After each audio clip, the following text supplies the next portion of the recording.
He's been around for over 50 years, but he still has a few secrets hidden away under his not actually made of iron armor. Welcome to WatchMojo.com, and today we'll be counting down our picks for the top 10 Iron Man facts. What do you want from me? What do we want from you? No, What do you want from me? You have become a problem I have to deal with. For this list, we are putting the focus on more real-world facts as opposed to looking at specific plot points that occurred in the comics or films.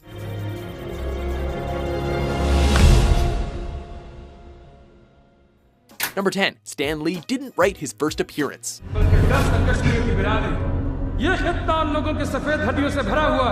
After creating several successful comic book series, Lee decided that he wanted to try to create a character that would be difficult for audiences to relate to, but make him so interesting that audiences would love him anyway. He chose to create the quintessential capitalist in Tony Stark/Iron Man. What you might not know, however, is that Lee didn't actually write the original story in Tales of Suspense number 39. He handed over the duties to Larry Lieber, Don Heck, and of course Jack Kirby, who all played important roles in the creation of the character. I am Iron Man. Number 9. 17 years of production. Iron Man first hit the big screen in 2008, but Universal Studios had actually purchased the rights to the character back in April 1990. 20th Century Fox eventually acquired the rights in the late 90s and considered casting Nicolas Cage or Tom Cruise in the leading role. Any questions? Yeah. Can we get a cappuccino machine in here? Because I don't know what you call this. Although several screenplays were written, no film was ever made. New Line Cinema bought the rights but couldn't get a film put together, and eventually returned the rights to Marvel, who teamed up with Paramount Pictures. After 17 long years of production, they finally released the film that made the Marvel Cinematic Universe possible.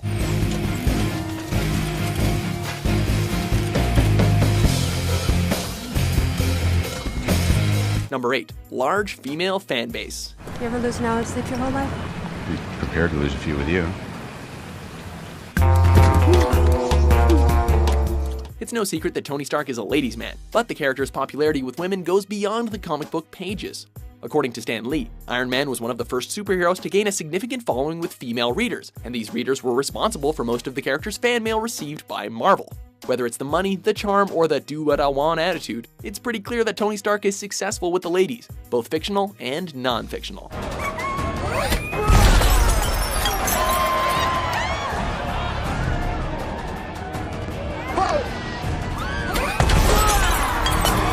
Number 7. 4th richest fictional character according to Forbes. Big man in a suit of armor.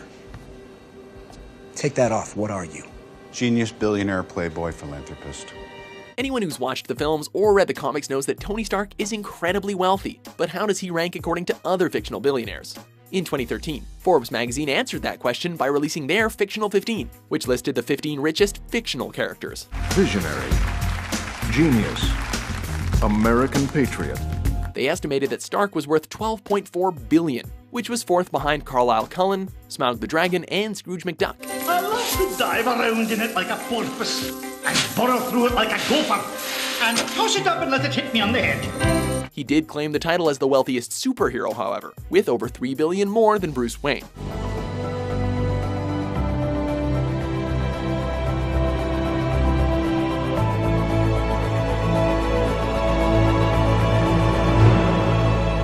Number 6. Created as an anti-communist hero.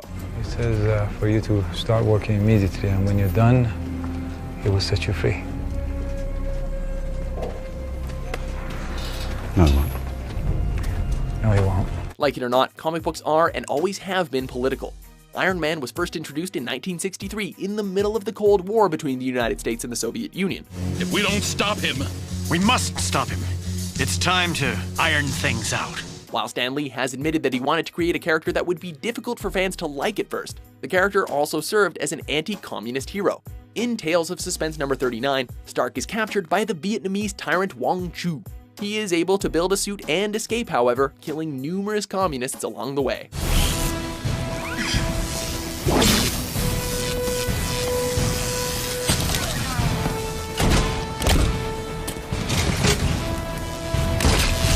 Number 5. He wasn't always a popular character. And what do you say to your other nickname, the Merchant of Death? That's not bad.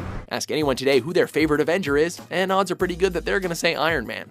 Robert Downey Jr. has made Iron Man the central figure of the Marvel Cinematic Universe, and he's almost universally loved by fans. I have successfully privatized world peace. Believe it or not though, because the character acted as a direct contradiction to almost every other superhero, Marvel had trouble developing a fan base for Iron Man. Add in the fact that he was a weapon salesman during a time that many Americans were tired of war, and it's pretty easy to see how Stark was initially not so popular. You have a lot of nerve showing up here tonight. Can I at least get a reaction from you? Panic. I would say panic is my... I was referring to your company's involvement in this latest atrocity. Yeah, they just put my name on the invitation. I don't know what to tell you. Number 4. An Iron Man comic got Robert Downey Jr. suspended from school. Iron Man, that's kind of catchy. It's got a nice ring to it. I mean, it's not technically accurate to see it's a gold titanium alloy, but it's kind of evocative, the imagery, anyway. Downey is well known for the bad boy antics that landed him in trouble early in his career. One of the most ironic stories, however, is how an Iron Man comic landed Downey a one-day suspension from school. Tony, what are you doing back there? What is that? Put that back. Put it back where you got it from. Where's your mother? Maria! Come on, go. In 1981, at the age of 16, he stole a comic from one of his classmates and tore it to pieces. Allegedly, he called the student a nerd for reading the comic. That comic just so happened to be an issue of the Invincible Iron Man. If only he had known then that Iron Man would soon become the most iconic role of his career. Nice work, kid. Number 3. He founded the Avengers. What have I to fear? The Avengers. That's what we call ourselves. Sort of like a team. Earth's mightiest heroes type thing. Perhaps making up for the fact that he was unable to write the first issue featuring Iron Man, Stan Lee included him in the first issue of the Avengers as the founding member of the team. Maybe your army comes, and maybe it's too much for us, but it's all on you.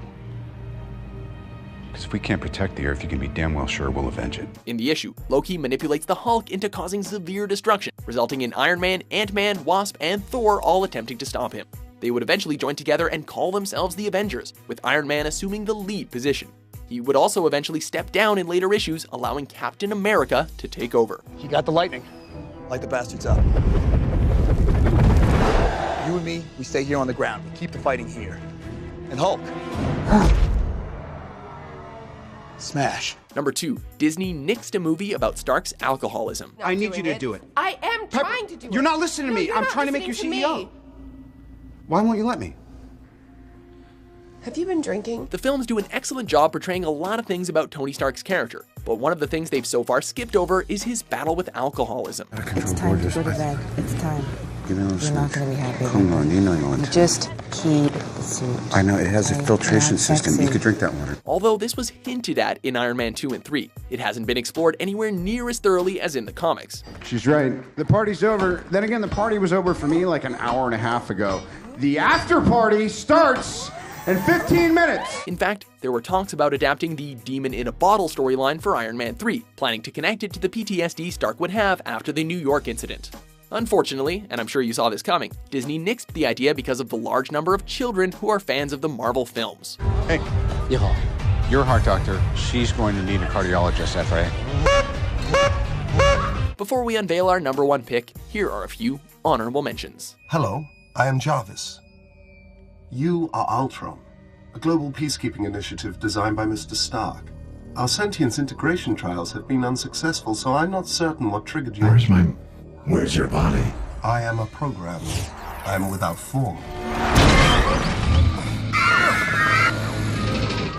Powered reduced to 19%. The render is complete. Yeah, I like it fabricated. Paint it.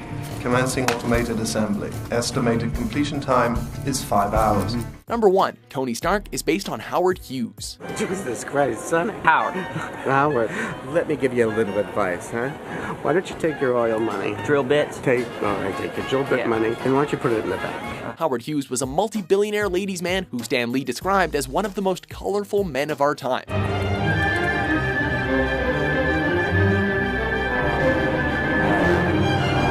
As such, it isn't hard to see where Lee found his inspiration for Tony Stark. Lee admits that he based Stark on Hughes, although he had to tone down several of Hughes' mental instabilities, such as his OCD. That milk is bad. I shouldn't pick up the bottle of milk with my right hand. Instead, he gave Stark a severe addiction to alcohol, which has affected the character at various points throughout the series. I'm sorry, I don't want to get off on the wrong foot. Do I look at the patch or the eye? Yeah. Honestly, I'm a bit hungover. I'm not sure if you're real or if I'm having delirium. I am very real. Do you agree with our list? Where's Iron Man? Put Iron Man back on. Who's messing with the remote? What's your favorite Iron Man fact? Just stick to the official statement, and soon this will all be behind you. For more great top 10s published every day, be sure to subscribe to WatchMojo.com.